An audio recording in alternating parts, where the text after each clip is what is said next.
एक बात आपको बताएं, किसी व्यक्ति के 3 पत्नियां हों, 3 पत्नियां, अच्छा बोलो पति अगर मरे तो तीनों पत्नियां बेकार विधवा हो जाएंगी, कोई मत। और अगर 3 पत्नियां हैं और एकाध पत्नी मर जाए और 2 बची रहे और पति बचा रहे तो काम बढ़िया चलेगा कि नहीं चलेगा? बोलो, किसी प्रकार की कोई बाधा आएगी क्या? हमारी समझ में तो बिल्कुल नहीं आएगी बाधा, क्योंकि 3 पत्नियों में से अगर एक पत्नी मर जाती है, 2 पत्नियां रहती, हम कहते 2 भी मर जाएं तो एक तो है। क्यों भाई? एक तो है, कोई दिक्कत नहीं। लेकिन पति अगर मर जाए तो परिवार का मुखिया ही चला गया, ही ईमानदारी से बताओ, अनाथ हो जाएगा वो परिवार, कि नहीं हो जाएगा? क्योंकि एक मुखिया के जाने से। तो सीधी सी बात ये थी कि अगर कैकेयी ये शर्त रख रही थी कि राम बन नहीं जाते हैं तो मैं मर जाऊंगी, और दशरथ जी कह रहे थे कि राम अगर बन चले गए तो मैं मर जाऊंगा, तो बोलो किसका मरना ठीक था? जरा बताओ। वैसे नियम हम बतावें आपको, सही नियम बताएं। पति के पहले पत्नी को मरना चाहिए, वो भाग्यवान मानी जाती है। पति के पहले जो पत्नी मर के चली जाती है, बोलो ईमानदारी से, उसको सुहागवती कहते हैं कि नहीं? तुम्हारे छत्तीसगढ़ में भी यही कहते होंगे, कहते कि नहीं? भाग्यवान मानी जाती है कि नहीं मानी जाती?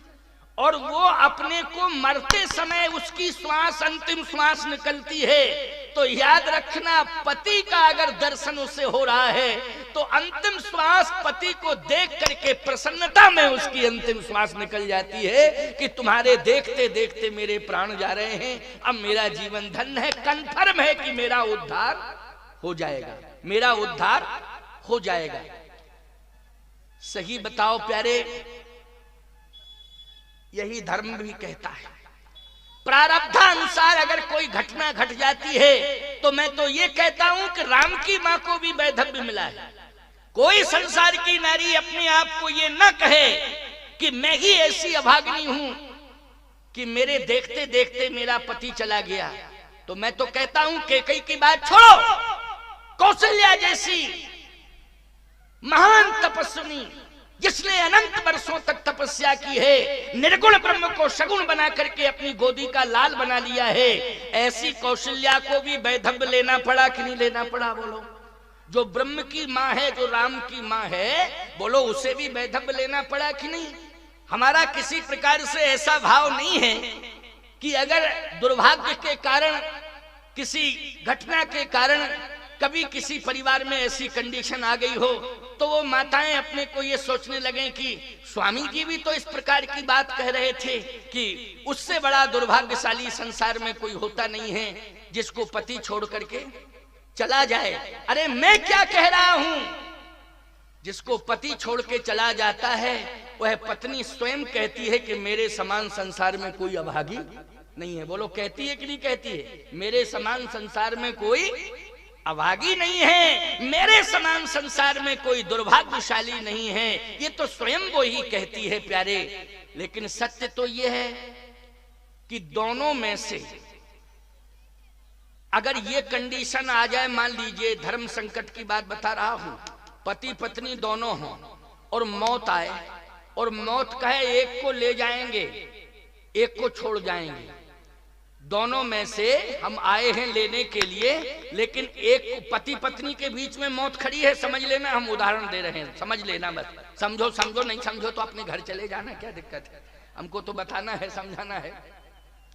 पति पत्नी के बीच में मौत खड़ी हो, मौत, और वो मौत कहे कि हम खड़े तो दोनों के बीच में हैं, लेकिन पति पत्नी में से एक को ले जाएंगे, अब आपस में निर्णय कर लो कि कौन जाने को तैयार, कौन जाने को तैयार। तो बोलो सबसे पहले पत्नी को कहना चाहिए कि नहीं, पति को छोड़ दो मैं जा रही हूं, हमारी समझ में।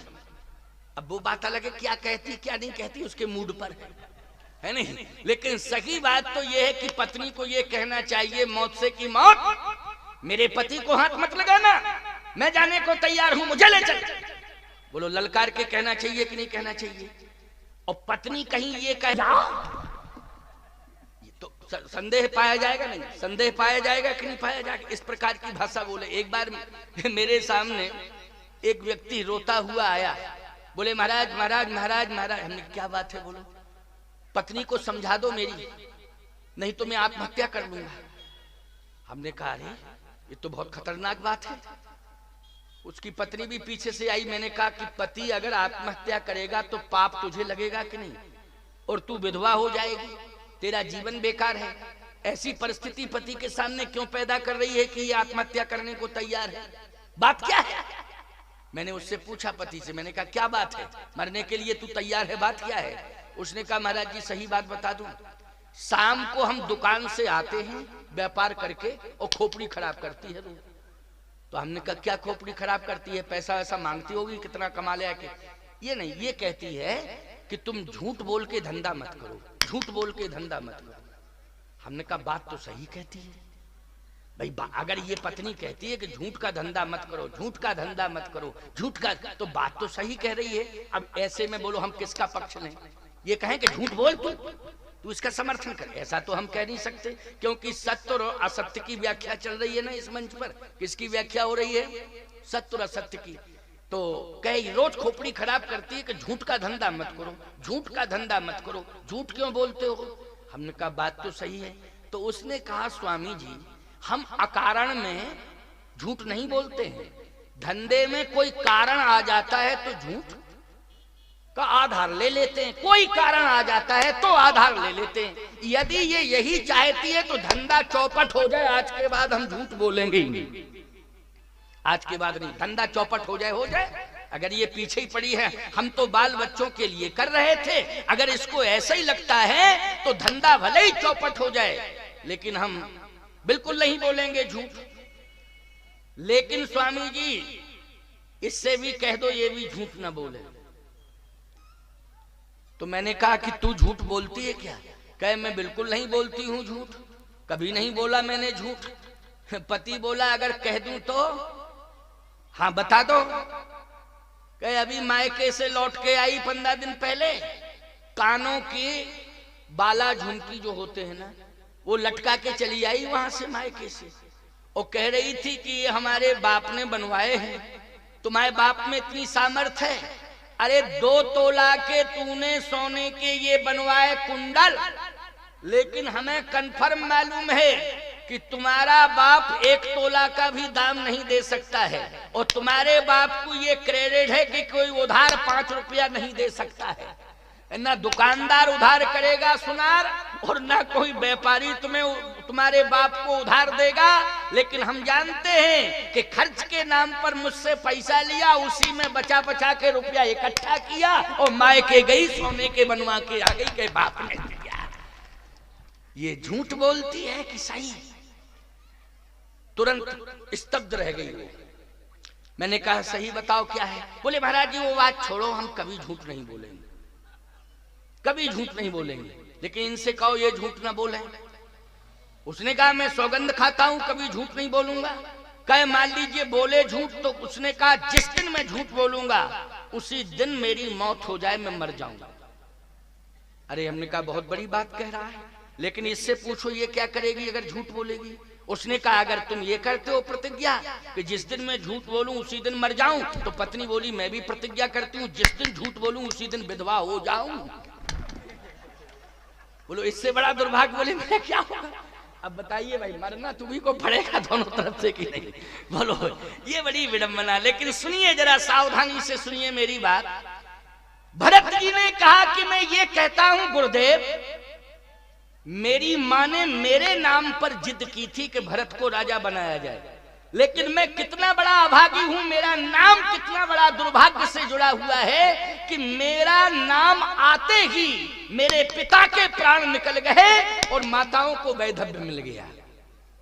ये मेरा दुर्भाग्य है कि नहीं? मेरे नाम का ये दुर्भाग्य है कि मेरे पिता के प्राण निकल गए मेरा नाम आते ही, और माताएं विधवा हो गई। ये मेरे कारण हुआ ना। और सुनिए भैया को कहना चाहिए था कि भरत को बुला लिया जाए और भरत आ जाएगा, इसके बाद डिसीजन होगा। लेकिन भैया भी मेरे आने का इंतजार नहीं किए, पहले ही कह चुके कि भरत प्राण प्रिय पावे राजू, भरत आ जाए तो भरत को राजा बना देना, वो मुझे प्राणों से ज्यादा प्यारा है। तो कंडीशन ये हो गई कि भैया को भी 14 साल बन बन भटकना पड़ रहा है मेरे नाम के कारण। मेरे नाम के कारण पिता की मृत्यु हुई, मेरे नाम के कारण माताओं को वैधव्य मिला, और मेरे नाम के कारण ही, भरत के कारण ही भैया को 14 साल का वनवास मिला। ये सब मेरे कारण हुआ है। मैं ऐसे राज्य को स्वीकार करूं जिस राज्य ने, जिस धन ने इतनी बड़ी विडंबना पैदा कर दी हो, और ये अभागा भरत जिसके नाम से इतनी बड़ी क्षति हुई हो और फिर भी उसको राज्य दिया जाए, इससे बड़ा दुर्भाग्य और क्या हो सकता है? इससे बड़ी विडंबना और कोई दूसरी नहीं हो सकती है। लेकिन गुरुदेव एक बात सुन लीजिए, आप बार बार मेरे नाम को आगे ला रहे हैं और सिंहासन पर बिठाने की बात कर रहे हैं, तो हमें चिंता इस बात की है कि पिताजी को तो मृत्यु मिल गई और माताओं को वैधव्य मिल गया, भैया को 14 साल का वनवास मिला मेरे कारण, और आप भी मेरा नाम बार बार ले रहे हैं, तो आपका क्या होगा? हमें चिंता आपकी, आपका क्या होगा? इसलिए आप अपने अस्तित्व को बचाइए। मोहराज हठ दई हो जबही,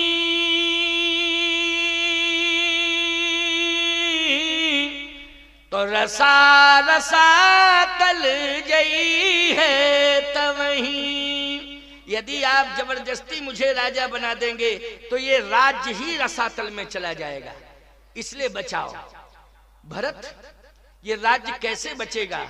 बोले कोई भी राज्य हो, कोई भी संपदा हो, कोई भी अस्तित्व हो, अगर बचता है तो पुरुषार्थ से नहीं बचता है, परमात्मा की कृपा से बचता है। इसलिए परमात्मा की कृपा को प्राप्त करने के लिए हमें एक ही उपाय सोचना चाहिए, क्या? कि सबको छोड़ के परमात्मा की खोज करनी चाहिए। सबको छोड़ के किसकी खोज करनी चाहिए? परमात्मा की खोज। ईमानदारी से बताओ, अपने देश में राजतंत्र था पहले, जब देश आजाद नहीं हुआ? बोलो, देश आजाद नहीं हुआ था तो अंग्रेजों का राज आया। अंग्रेजों के पहले ईमानदारी से बताओ राजतंत्र था कि नहीं था? राजा थे बड़े बड़े। छत्तीसगढ़ में तो 36 राज्य थे, 36 राजा थे। बोलो, तभी तो इसका नाम क्या हुआ? 36 राजा थे तभी तो छत्तीसगढ़ हुआ, हमारी समझ में नहीं। और कोई नाम हो तो बताओ। 36 स्टेटें थी, 36 स्टेटें थी, तो 36 स्टेटों के कारण ये क्या बन गया? छत्तीसगढ़ बन गया कि नहीं बन गया? छत्तीसगढ़। और किसी से थोड़ी बना कि 36 नहीं। 36 का मतलब क्या है तुम लोग तो जानते हो? हाँ हाँ, कह रहे जानते हैं। नहीं बेटा, राज्य है ये, कोई जिला थोड़ी है छत्तीसगढ़।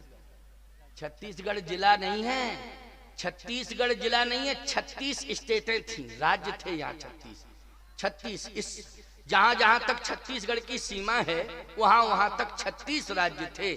36 राज्यों के कारण इसका नाम छत्तीसगढ़ बना। रायगढ़ के कारण नहीं, गढ़ रायगढ़ आदि आदि जो है, ऐसे तो बहुत गढ़ मिल जाएंगे। ऐसे शहरों के नाम से नहीं है, ये राज्य के नाम से है, स्टेट के नाम से। इसलिए मैं कहता हूं कि ऐसा भी लोग कहें कि महाराज 36 गांव के नाम से किसी गांव में गढ़ जुड़ गया हो तो उसके नाम से जो है 36 गढ़ गढ़ गढ़ गढ़ गढ़ गढ़ गढ़ गढ़ गढ़ गढ़ गढ़ गढ़ गढ़ गढ़ ऐसे 36 गढ़ जुड़े तो छत्तीसगढ़। अरे गढ़ में नहीं, गढ़ तो ऐसे बहुत है, मध्य प्रदेश में तो बहुत ही गढ़ है, तमाम ऐसे सर्वे किया जाए तो। अच्छा एक बात बताओ, कहीं 50 गढ़ गढ़ गढ़ गढ़ लिखे हों गांव के नाम में तो वहां 50 गढ़, जहां 100 गढ़ लिखे हों 100 गढ़ हैं, और जहां गढ़ई गढ़ हो गढ़ई गढ़ गढ़ गढ़ गढ़ गढ़। तो छत्तीसगढ़, 36 स्टेटें प्यारे, इसलिए 36 स्टेटों के कारण ये छत्तीसगढ़ बन गया। और वैसे ये धार्मिक अंचल है, छत्तीसगढ़ की सीमा जहां जहां तक है वहां वहां तक धार्मिकता है। क्यों है? क्योंकि छत्तीसगढ़ की सीमा जहां जहां तक है वहां की मिट्टी में भक्ति है। कौशल्या जी को भक्ति माना गया, ज्ञान भक्तिश्च कौशल्या। बोले कौशल्या क्या है? बोले साक्षात भक्ति है। और छत्तीसगढ़ की सीमा जहां जहां तक है वहां की मिट्टी में भक्ति समाई हुई है। इसलिए उस भक्ति ने ही, इतनी बड़ी भक्ति में शक्ति थी कि महारानी कौशल्या का प्रादुर्भाव हो गया है। और ऐसा प्रादुर्भाव हुआ है कि कौशल्या जी यहाँ की भक्ति लेके यहाँ की भक्ति की शक्ति से पहुंच गई कहां? अयोध्या। कहां पहुंच गई? अयोध्या। और अयोध्या में इतनी ताकत आई, यहाँ की मिट्टी की भक्ति में इतनी ताकत आई कि ना तो सुमित्रा राम जी को उतार पाई, ना कैकेयी राम जी को उतार पाई। इस धरती पर यदि उतारा है तो कौशल्या माँ ने उतारा है। ब्रह्म को बालक बना करके इस धरती पर कौशल्या माँ ने। बोलो भाई, ये छत्तीसगढ़ की मिट्टी की ताकत है। किसकी ताकत है? छत्तीसगढ़ की मिट्टी की ताकत है। तो आइए सुनिए, भरत जी ने कहा कि हमें राज्य नहीं चाहिए, धन नहीं चाहिए,